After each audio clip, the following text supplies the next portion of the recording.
জয় নিতাই। আষাঢ় মাসের কৃষ্ণা একাদশী। তো আষাঢ় মাসের কৃষ্ণা একাদশীর ব্রতকথা আমরা শ্রবণ করব, যেটা প্রতিবারের মতোই যুধিষ্ঠিরকে শ্রবণ করাচ্ছেন অনাদিরাদি গোবিন্দ ভগবান শ্রীকৃষ্ণ। তাই পুনরায় মহারাজ যুধিষ্ঠির পরবর্তী একাদশীর মহিমা জানিবার আগ্রহে ভগবান পাণ্ডব সখা শ্রীকৃষ্ণ বলিলেন, মহারাজ, পাপ বিনাশী আষাঢ় কৃষ্ণা একাদশীর ব্রত কাহিনী শ্রবণ করুন।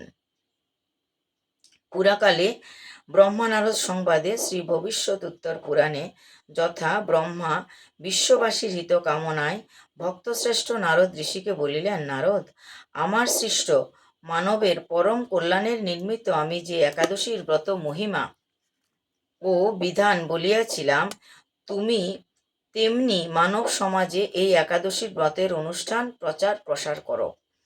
এই একাদশীর আরাধ্য দেবতা হচ্ছেন শঙ্খচক্র গদাপদ্মধারী নারায়ণ।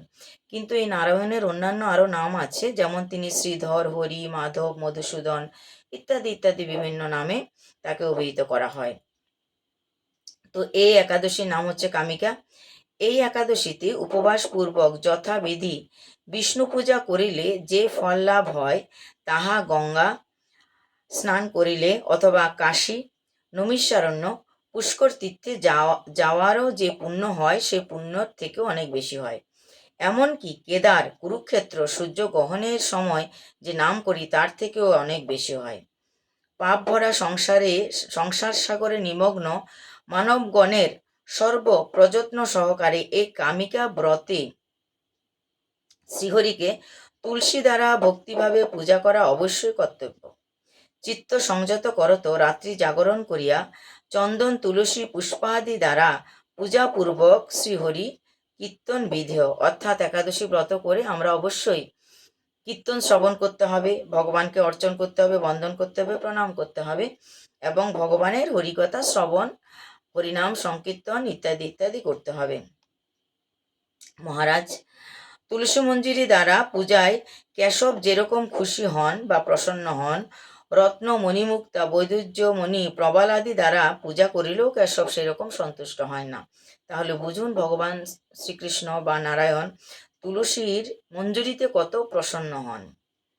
তুলসী দর্শন করিলে পাপ প্রশমন হয়, স্পর্শ করিলে দেহ মন পবিত্র হয়, বন্দনা করিলে রোগমুক্ত হয়, জল সেচন করিলে যম ভয় দূরীভূত হয়, রোপণ করিলে ভগবৎ সান্নিধ্য লাভ হয়, শ্রী ভগবানের চরণে অর্পণ করিলে ভক্তি বিরোধী মুক্তি পলায়ন করে। কেন বলছে ভক্তি বিরোধী মুক্তি? কারণ ভক্ত কোনোদিনও মুক্তি চায় না। ভক্ত কি চায়? ভক্ত চায় আমি পুনরায় আবার পৃথিবীতে ফিরে এসে আবার তোমার পূজা করব, আবার তোমাকে ভক্তি করব। তাই বলছে ভক্তি বিরোধী মুক্তি পলায়ন করে। ভক্ত তো মুক্তি চায় না, তাই মুক্তিও তার কাছ থেকে পলায়ন করে। এই হরিবাসরে দিবারাত্র দীপদান করিলে পূর্বপুরুষ অমৃতপানের ন্যায় পরিতৃপ্তি লাভ করে। মহারাজ, একাদশী দ্বাদশী ব্রত আমার অতীব প্রিয়, অর্থাৎ কৃষ্ণ বলছেন, মহারাজ বলতে কাকে? যুধিষ্ঠিরকে বলছেন, একাদশী দ্বাদশী ব্রত আমার অত্যন্ত প্রিয়, সুতরাং এই ব্রত যাজনে মানুষ অনায়াসে আমার প্রিয় হয় এবং অন্তিমে আমার পরম ধাম প্রাপ্ত হয়। তো প্রথমত আমরা ভগবানের প্রিয় এই কাজগুলো করলে ভগবানের তো প্রিয় হই, ভগবানের ভালোবাসার পাত্র হই এবং অন্তিমে যখন আমরা দেহ রাখবো তখন আমরা ভগবান শ্রীহরির পরম ধাম প্রাপ্ত হব। এই ছিল আজকের একাদশীর ব্রত কথা, আমরা শ্রবণ করলাম। একাদশী ব্রত যারা করতে পেরেছেন কিংবা যারা একাদশী ব্রত করতে পারেন নাই যে কোনো কারণে, কিন্তু একাদশীর ব্রত কথা শ্রবণ করলে তাদের অনেক পুণ্য লাভ হবে। তাই একাদশী করতে পারলে তো খুবই ভালো কথা। যদি কোনো কারণে একাদশী ব্রত করতে পারেন নাই, অন্তত পক্ষে এই ব্রত কথা শ্রবণ করুন, যাতে করে আমাদের অনেক পুণ্য অর্জন হয়। জয় নিতাই, জয় শ্রী রাধেশ্যাম।